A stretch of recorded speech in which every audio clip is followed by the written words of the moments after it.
Mesdames et messieurs, je suis très heureux de vous retrouver dans Escale et Découverte, cette émission de Kiao Bénin TV qui vous plonge dans les réalités patrimoniales du Bénin. Aujourd'hui, je suis à Bonou, l'une des communes du département de l'Ouémé, pour vous faire vivre les attractivités culturelles et artistiques de Bonou. Dans un premier temps, nous irons à la découverte des couvents et forêts sacrées de Bonou. Juste après, nous allons connaître le rythme traditionnel de Bonou.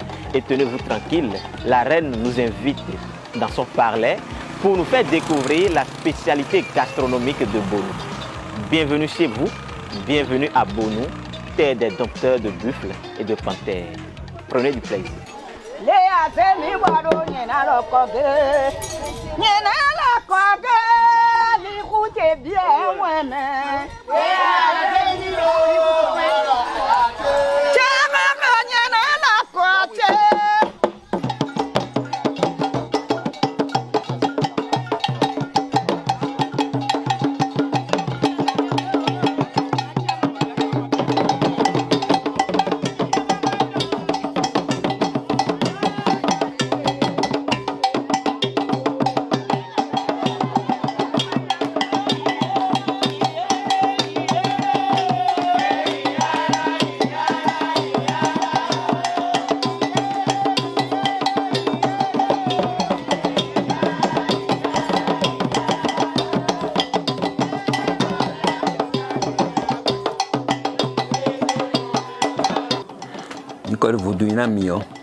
Vaudou, c'est l'expression et la manifestation de notre identité spirituelle qui nous procure la plénitude divine à plusieurs égards. Nous y trouvons la protection, la paix intérieure, la chance, la bonne moisson, la cohésion sociale, la fertilité, l'abondance spirituelle et matérielle, le bien-être et la longévité. Finano dagbera se on dagbera we asade ma odo wijana pe mama dino fotuno jande mena mede ameno pe totore awajo fotu totore ma do eku we kurawa totore we boba mita mi egbe ya we boba ya jadi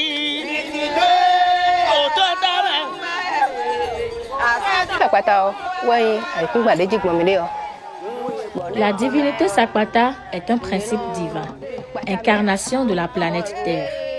L'adorateur du culte divinatoire Sakpata ne craint rien. Il lui est strictement interdit de vouloir à son prochain et ce faisant, tout projet de nuisance envers lui est voué à l'échec.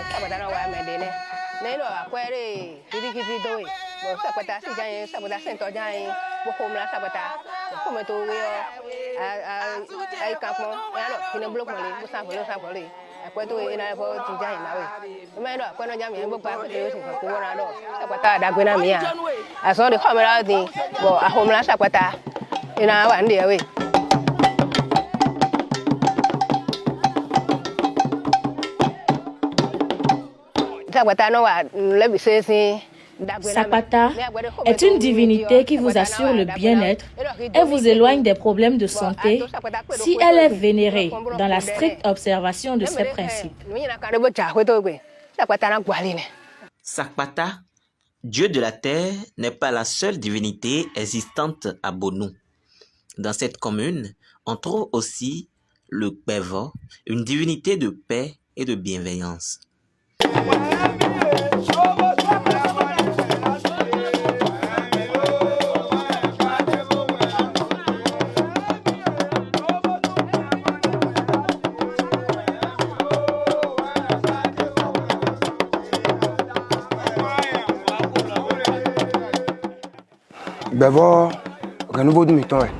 La divinité Gbevor appartient à la collectivité des Aguinénou.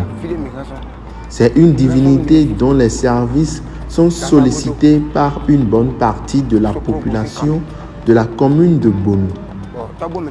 Les Aguinénou sont partis de Minifi, dans la localité de Soklobo, et précisément dans l'actuelle commune de Dassa.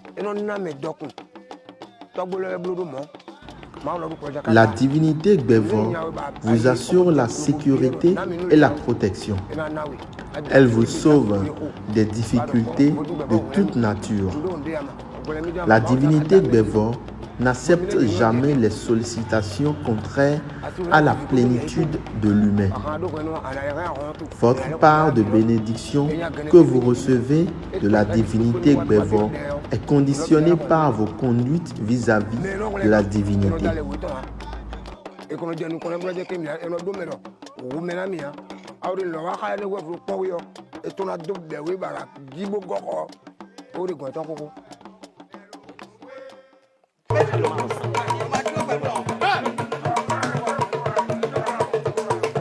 Au Bénin, il existe un culte qui ramène les morts parmi les vivants.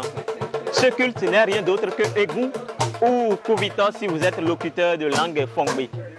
Bonou n'est pas en marge de cette culture, de cette tradition ancestrale.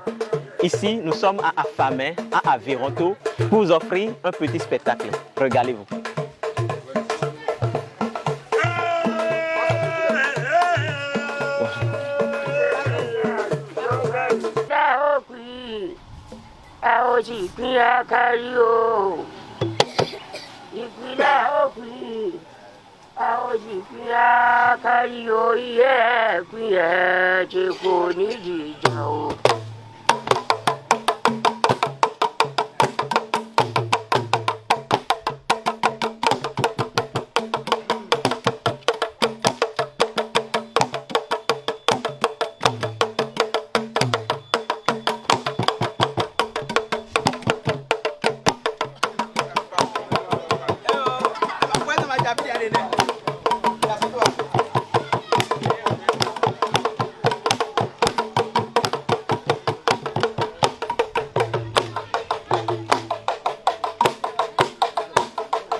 Les égouts font partie de la famille des revenants.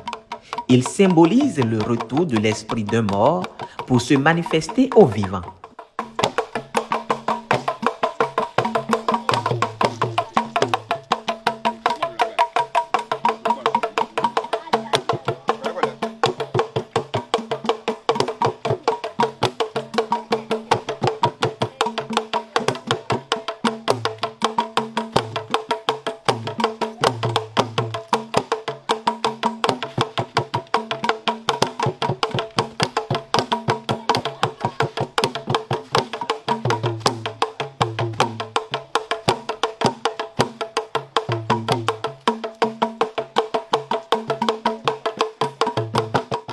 Selon l'histoire, le Kouvitor et le Oro sont des sœurs jumelles.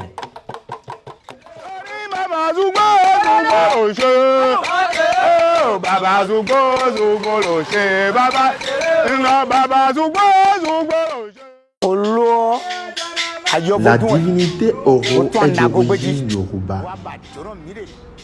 Elle est partie des territoires Nago, près de l'ancien empire Yoruba et précisément dans l'actuelle République fédérale du Nigeria pour s'installer chez nous dans la localité d'Afamé sur l'ex-territoire de Douba. L'installation de la divinité sur notre territoire datait de l'époque de nos ancêtres. À elle s'ajoute la divinité Zangbetor qui joue le même rôle. La divinité Oro est la sœur jumelle de la divinité Aya, encore appelée Egungun. Les deux divinités jumelles se complètent.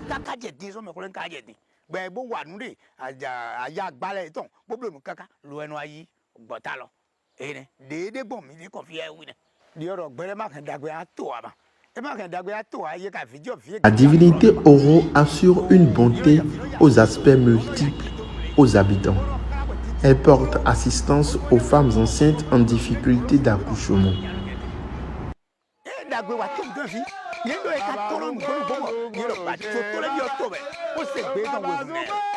divinité assure la sécurité et la protection sanitaire aux habitants de notre territoire.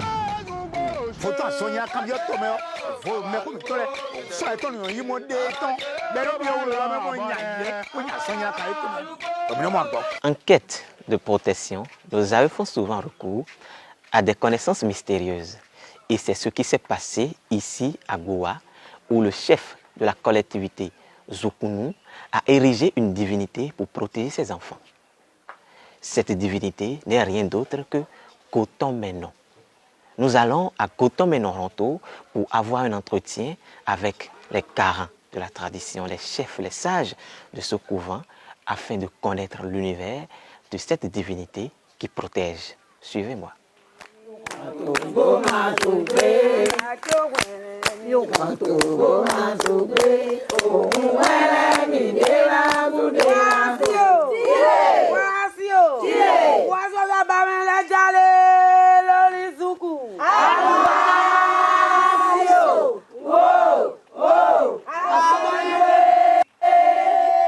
Le frère.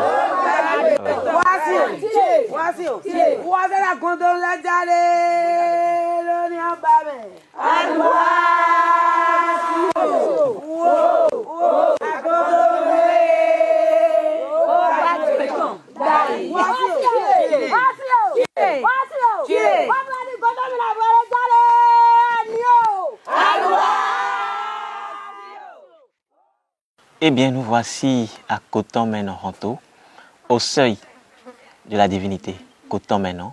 Je suis avec Sa Majesté Ontondi Tosa Dede, qui va nous expliquer, donner et lever le point de voile sur les réalités que cache cette divinité, quelles sont ses fonctions, ses rôles et pourquoi une telle divinité.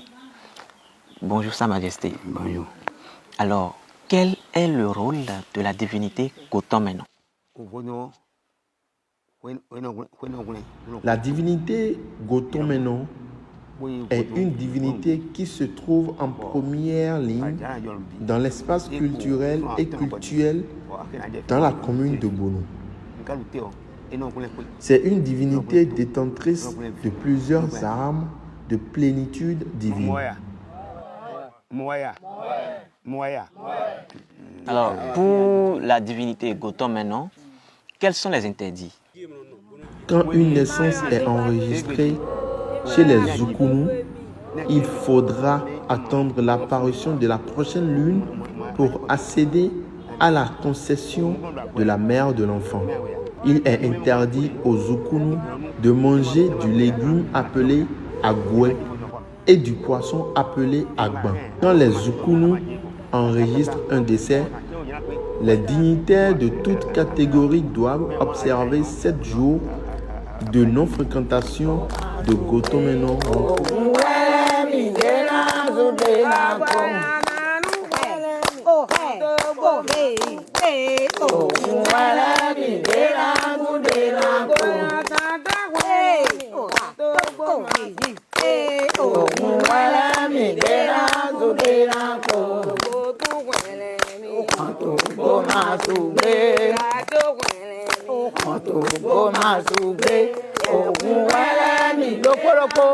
On l'a pas commis. On l'a pas à son de non wa et ba gardien pour notre bon faut d'autres ni avoir fio ne vie qui est gros en divi. Le Roulegba est à la fois le gardien du roi, des Zukunu et du grand prêtre de la divinité Gotomeno. Le Roulegba des Zukunu assure aussi la sécurité et la protection de l'étendue de tout le territoire communal. Elle vous garantit la fertilité, la fécondité, la stabilité de votre source de revenus et la bienveillance au sein de votre famille.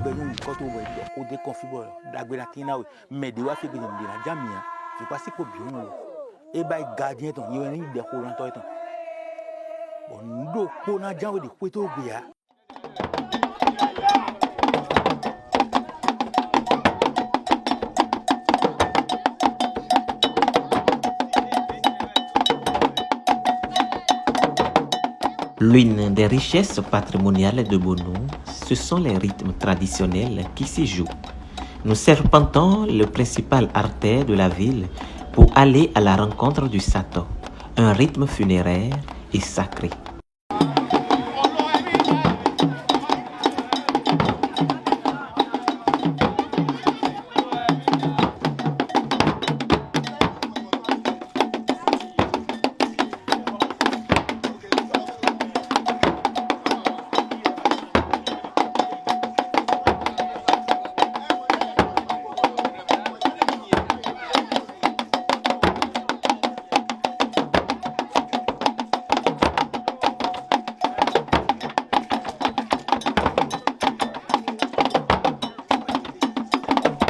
Ronto e mi de fin sato ronto bokayin o garanto renu vodun gan poposin ronto. Nous sommes à l'un des Sato Ronto de la commune de Bonou. Ici, c'est Gangpoko Ronto. C'est un rite ancestral instauré depuis le XVIIe siècle, soit en 1610.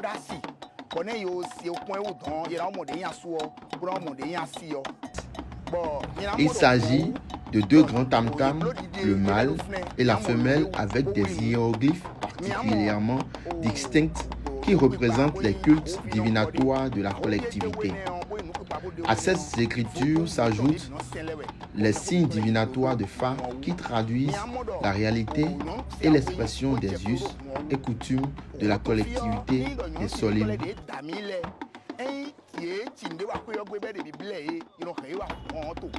Par exemple, les femmes qui commettent les interdits de la collectivité sont invitées à ce lieu sacré pour confesser leur forfaiture au Taignon avant de se faire racheter, parce qu'ainsi en a décidé nos ancêtres.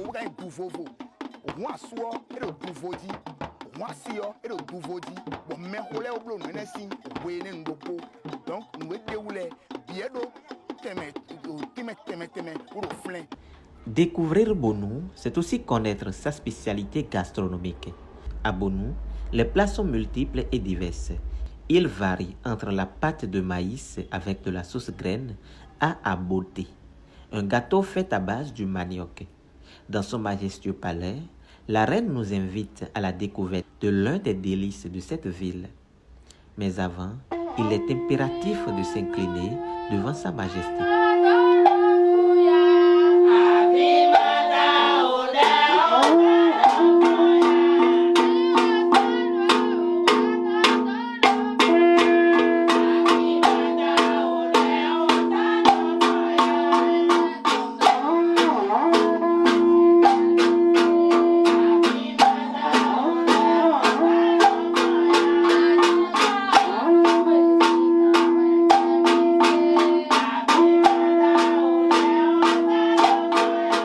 Impressionné, l'on est incité à connaître le plat concocté. J'ai préparé la sauce graine avec du poisson frais appelé tchenquin, accompagné de la pâte faite à base de la farine de maïs. Cette sauce peut être préparée avec d'autres poissons tels que khotou, encore appelé lofo, et asson, que nous consommons à Bonou. Vous pouvez faire la sauce au poisson khotou avec de l'huile rouge ou la noix de palme.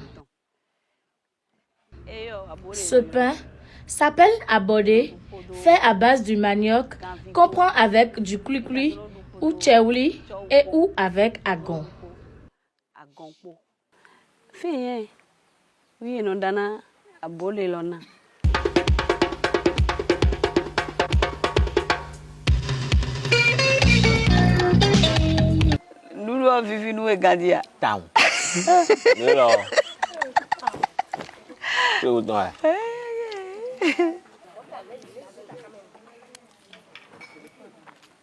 Mesdames et messieurs, c'est déjà la fin de cette édition de Escale et Découverte. Comme vous le constatez, je n'ai pas encore terminé mon plat, mais en attendant le générique, permettez-moi de savourer ce plat délicieux que m'a offert sa reine. À très vite.